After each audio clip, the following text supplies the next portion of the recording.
aku ikhlas nampa kabeh kenyataan.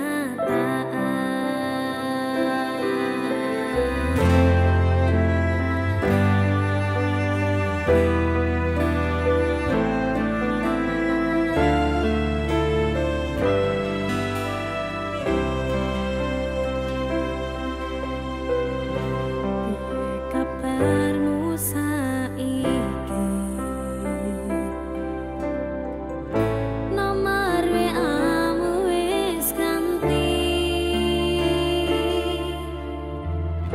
tak tulis lagu nggo kowe, muga-muga FYP kowe iso melu ngrungokke.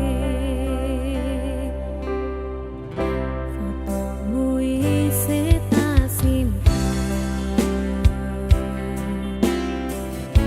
nggo ngobati rasa kangen.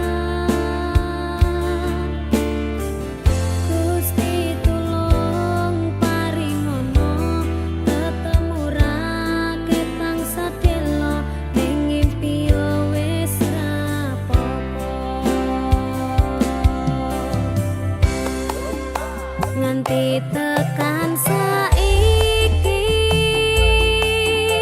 kowe ning endi aku mbok ora ngerti.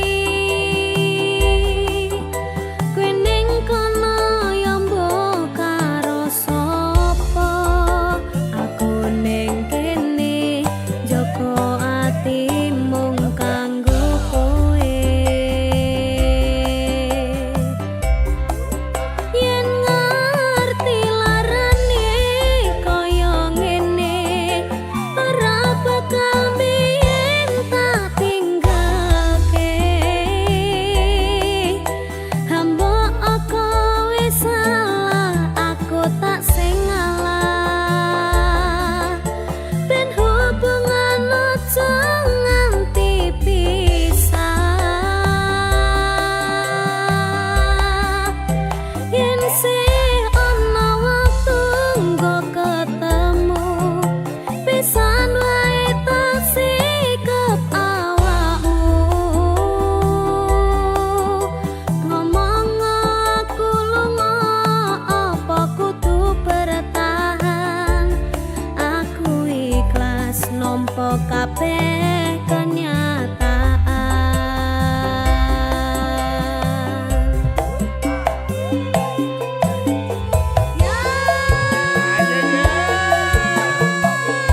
Aku tak takon ya, Ken. Ya, Bang.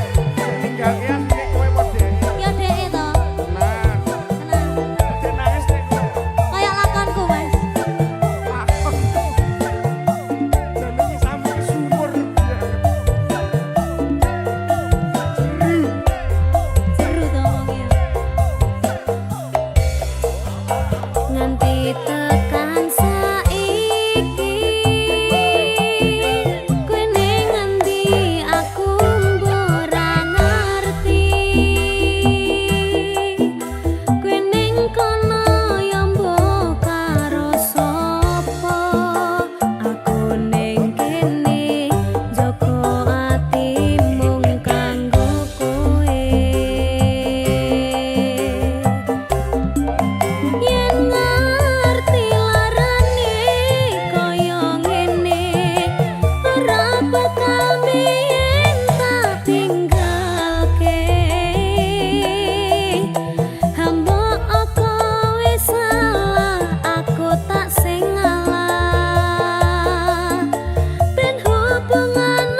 jatuh cinta. Apa-apa pada pandangan pertama. Kakak apa, kapankah kita berjumpa?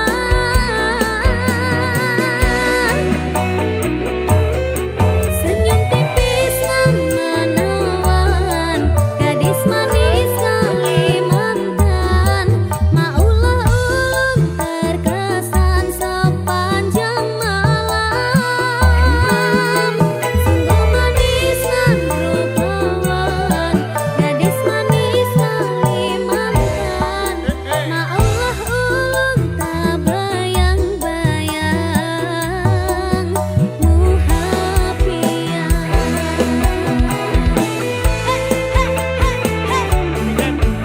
Lagune gadis manis Kalimantan. Sing nyanyi gadis manis kok ngerti. Anake Makwin. Halo Pak Leh. Ayo madem rene. Lo manise ngono. Alah. Seiringane. Alah. Seiringane. Alah.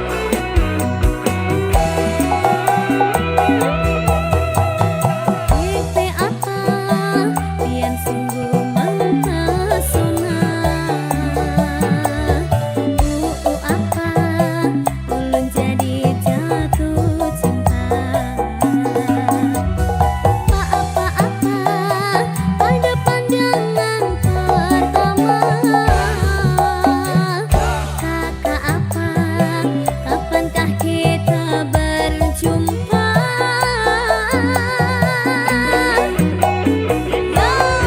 Senyum tipis nan menawan, gadis manis Kalimantan.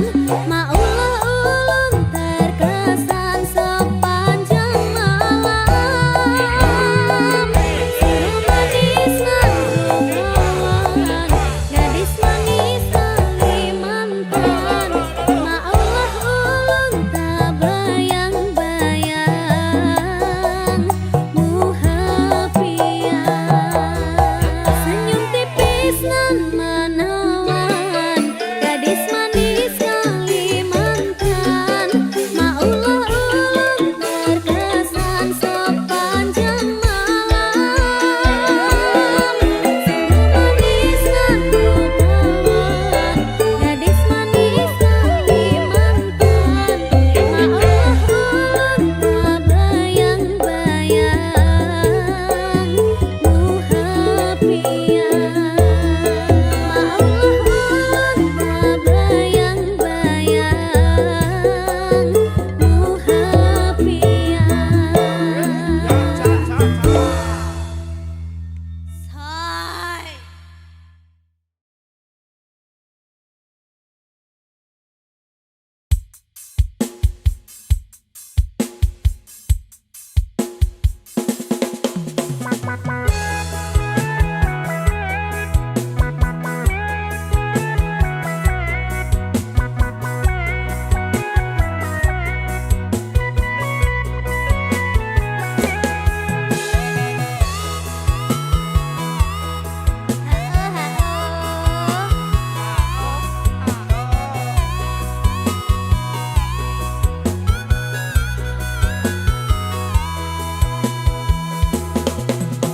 Aku pancen wong randuwe, Isin. jare simbok aku sing ayu dhewe. Ijazahku SMP pengalaman ora duwe, paling penak rabi wae. Aku rabi, aku kenal cowok, Terus. kenal cowok irunge rada sempok. Aduh. Setengah tua iki awak lagi bosok, raleh duwe saka simbok, pengen nyambel renek Lombok. Apa? Kamu cakep bikin aku penasaran. Oh ya, kayak artis yang turun dari sedan. Makasih. Aku pusing karena selalu mikirin. Makasih. Ku bawakan dukun dari Magetan, Magetan ora mempan. Kadukun Jombang ora mempan. Kadukun Ngawi dukun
Jare simbo aku sing ayu dhewe, ijazahku SMP pengalaman ora duwe, paling penak rapi wae.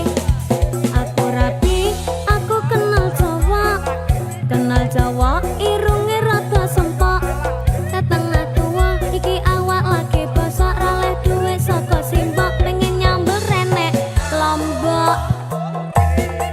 Kamu cakep bikin aku penasaran, oh ya, kayak artis yang turun dari sedan. Aku pusing karena selalu mikirin, ku bawakan dukun dari Magetan, Magetan ora mempan. Kadukun Jombang ora mempan. Kadukun Ngawi saya edan. Aku bunuh diri mangan duren satu lite, menek tower sak nyeploke, enek bocah ganteng dhewe gawerene tak rapine. Pertamanya aku gak mengerti kenapa ditangkap Pak polisi, dikebukin setengah mati, disuruh ngakuin barang bukti. Masalahnya karena narkotika, heroin, putau dan sabu-sabu. Wajahku dipotret wartawan sehingga fotoku masuk koran. Jangan bung, jangan menghisap sabu, larangan agama. Jangan bung, jangan membajak lagu, larangan negara.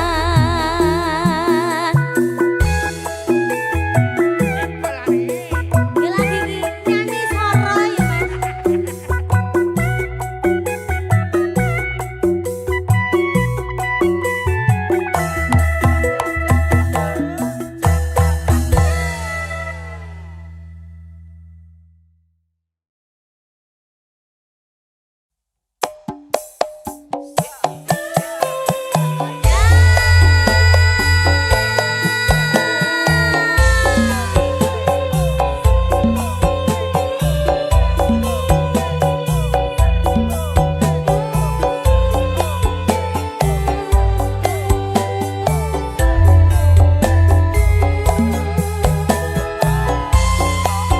Kamar musik di Cina lagi.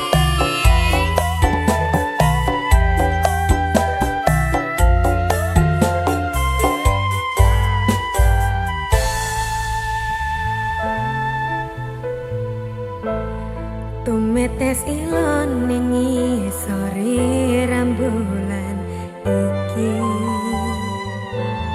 nilingi kowe sing tak tresnani. Gambaran cerita sing wis ana ning lamunanku, ra bakal nyongkong garus atiku.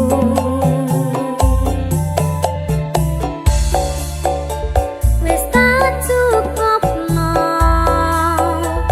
kekarepanmu.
perasaanmu.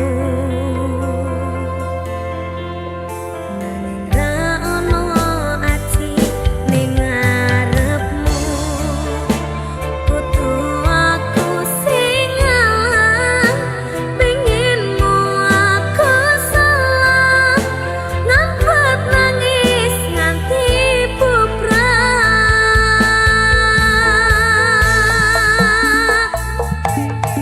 apa salahku, apa salahi rasaku, mutusi katresnan nganti kelaran-laran. Gusti pengenku ning urip sing mung sepisan iki, kudune aku karo kowe dadi siji.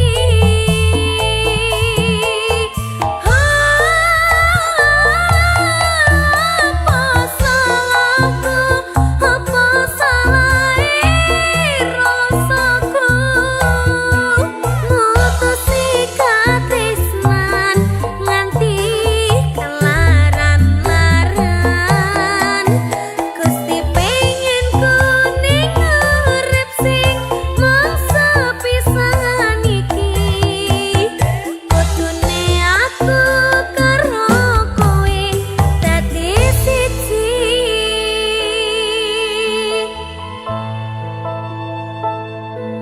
Nyatane apa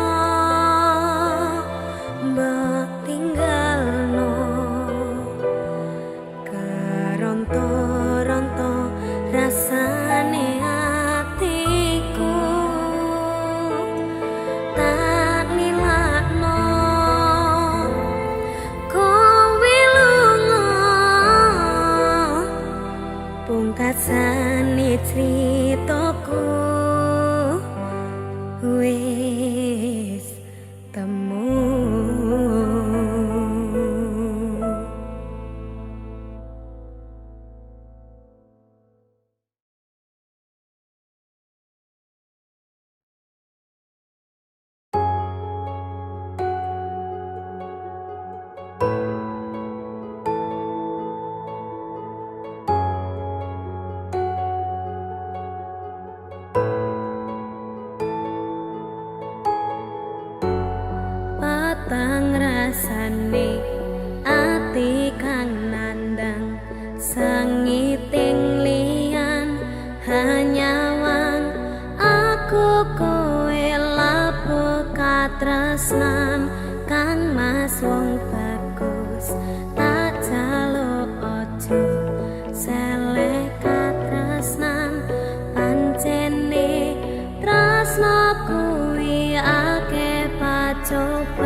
kepisahan wanagara angin gayo tresnamu rasane wis ra mungkin wis beda semenjak jarak teko tiang sing biyen tak kenal dadi wong liya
Minggu esuk atus mrebut gas tipis ning resepsimu nyekseni ijab kabul kowe robojomu statusku mbiyen pacar saiki tamu undangan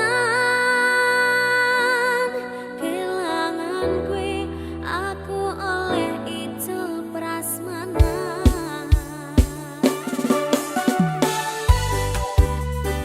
Aye, Ya, ya ini wis ready sambil lo Kak. baik.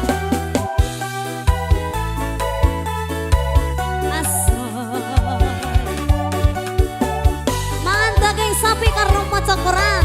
Terus Nak kira dirapit jebul tamu undangan. oh, Mas. Rasane bingung isih ra percaya telung sasi wingi aku isih pacarmu sebab saiki ana wong liya rasa sedih pengen nangis tapi kok wagu awale indah kini berantakan kabeh cerita mbok rampungi nganggo undangan aku gagah teko ning resepsinan kowe sesandingan tak tinggal nyanyi dangdutan aku ngerti yen atiku mung monggo rekreasi aku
sedikit ambiar.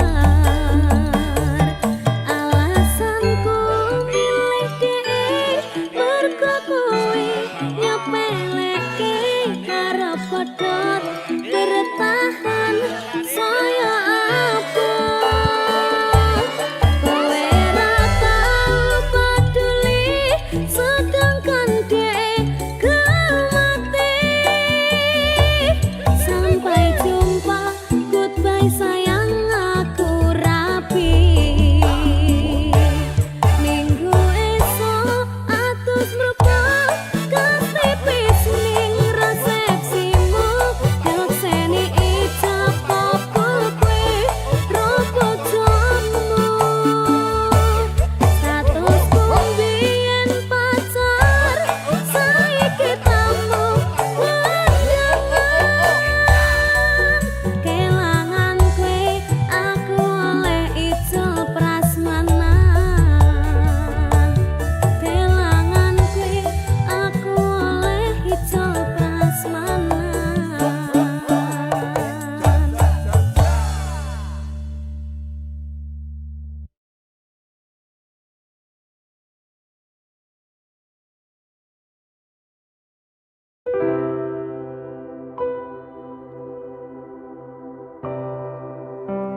ngusahake panyuwunmu,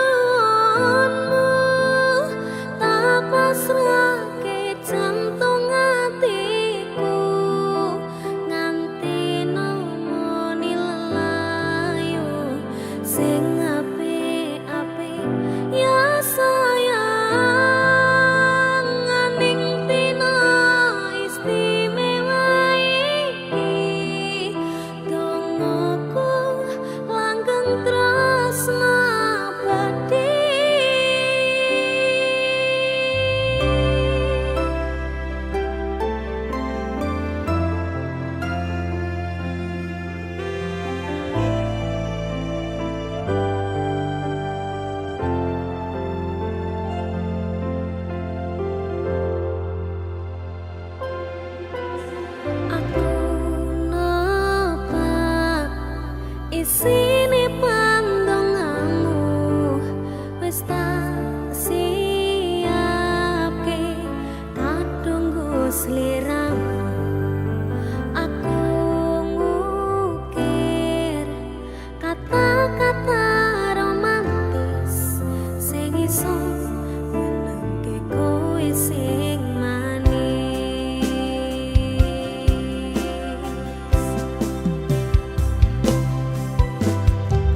manah hatiku saben wengi ra bisa nendra netraku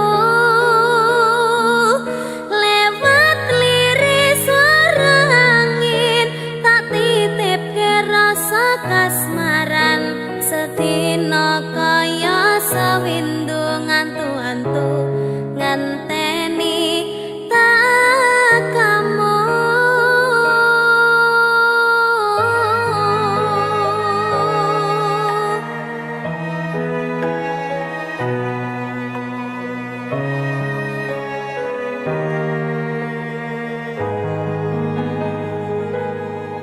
Padang bulan datari ngancani ati kang sepi gawe ngambar rasa angan iki anganku iki tanda yakti tresna ing ati kaya bulan menehi padang ing wangi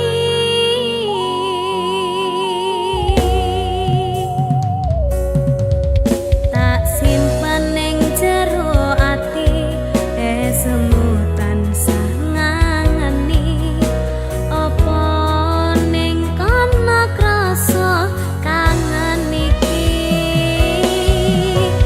nadyan akeh kudu rangalangi dalane tresna mong sliramu memani ekaku ra ana wong liya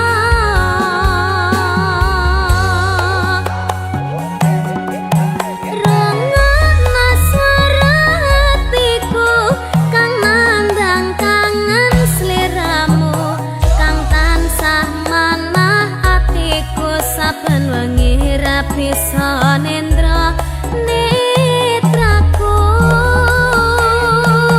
lewat liris suara angin tak titipke rasa kasmaran sedina kaya sawindu ngantu-antu ngenteni tak kamu. Niken Jalan tak titipne rasa kangenku lewat angin wengi terus tak titipne rasa sayangku lewat soroting rembulan kang sumunan terus ngertenono yen tresno jembar kaya dene samudra biru terus ngerti ora kak aku maca aku bariki ya tak ngerti ya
lamunan.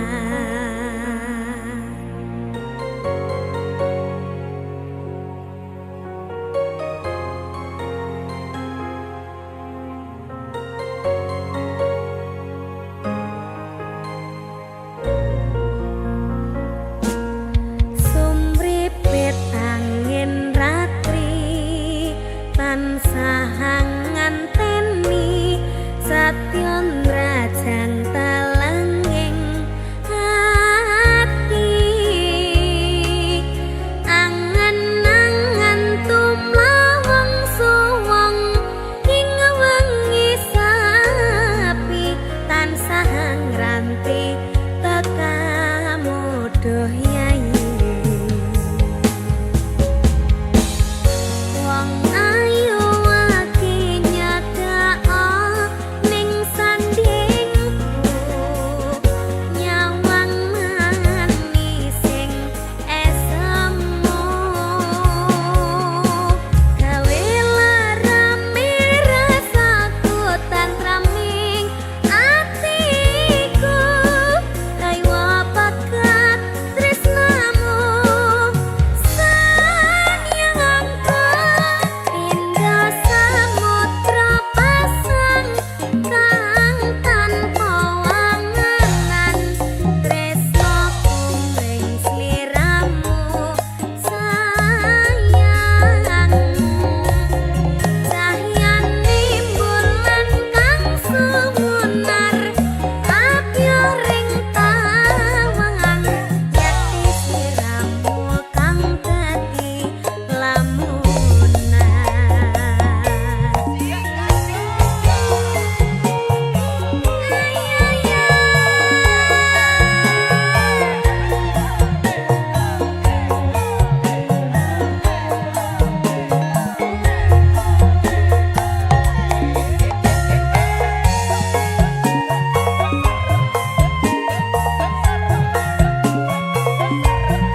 Crita sing paling larani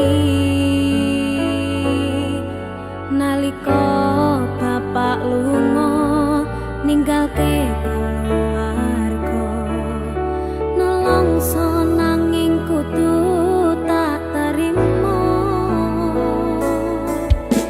sing gawe tambah lara wong tuwa ana kaya ra ana ngendi kasih sayange sing kaya cah liyane bapak ibu bingung dhewe-dhewe yen pancen kudu pisah aja nganti anak dadi korban berjuang ninggalan dhewean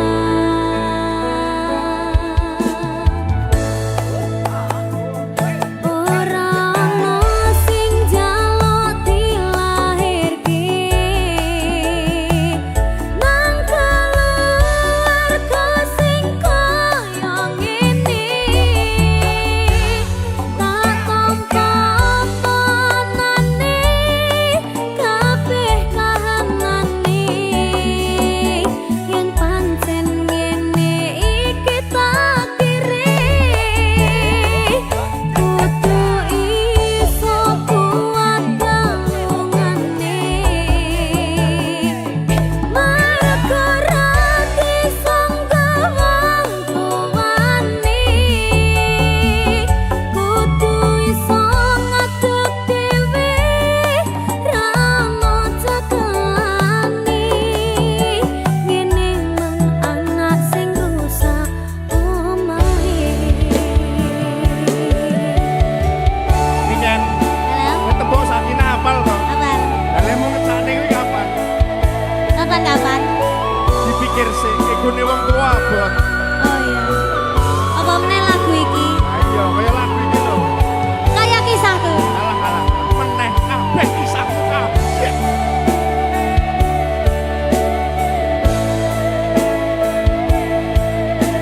sabar ya nak yen pancen kudu pisah aja nganti anak dadi korban berjuang ninggalan dhewe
Sopo sih?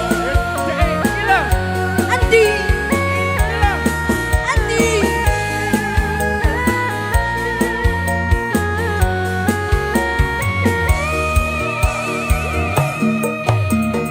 Sinak sen bulan kekancar ing ratri gurit jagat barang lawan si reki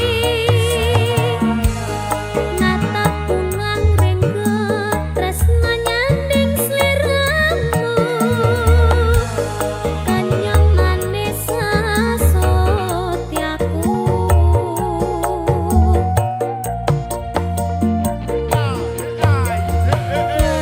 Rolopotan sanggandeng lan siro lelono wono coba ngrajan godha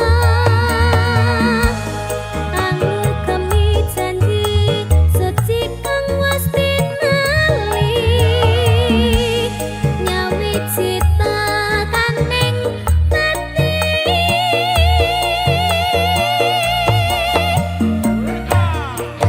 Sumpaing ati sayang tansah sandingan kang kadya mimi mintuna satyang katresnan pujanku sayang manggih langanan prepisa kasembatan antuk jadining kasakyan sumpaing ati sayang tansah sandingan kang kadya mimi mintuna satyang katresnan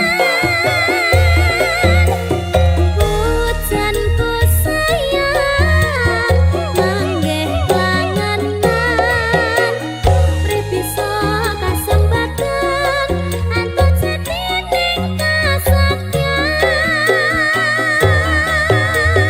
prepisa kasembatan antuk jadining kasakyan